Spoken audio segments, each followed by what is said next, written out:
Now in Washington, it's an event some still remember more than any other in their lifetimes, the assassination of President John F. Kennedy.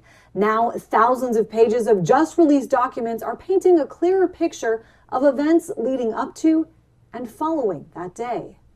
64,000 pages, piquing the interest of historians and everyday Americans alike. The man behind the gun that killed President John F. Kennedy in November 1963, Lee Harvey Oswald, who we've known for years had visited both Cuban and Russian embassies in Mexico City, and who we now know had been monitored by the CIA. The CIA denied for years knowing anything about Lee Harvey Oswald or following him in any way or opening his mail.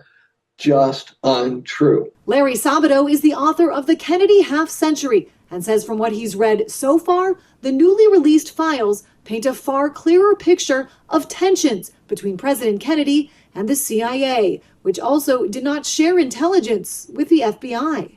Neither organization told the other what they knew, and most important of all, they didn't notify the Secret Service. Imagine if the Secret Service had known he was working in the Texas School Book Depository building. I kind of think the route would have been changed. The new files include this letter from a Sergei Sornino, who wrote that in July of 1963, he warned an official in London and then others in the United States about Oswald's plan to kill Kennedy. We have a tremendous amount of paper. You've got a lot of reading. I don't believe we're going to redact anything. Some redactions do remain, and it does appear many of those files were made public in a hurried manner, including some sources and methods of intelligence gathering, as well as names, though most involved have long since passed away. We've also found things they shouldn't have released, like social security numbers. That's forbidden by law, but sure enough, they're in there. These are by no means all of the files. Some do remain classified,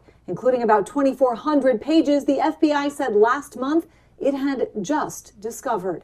I'm Christine Frizzau reporting.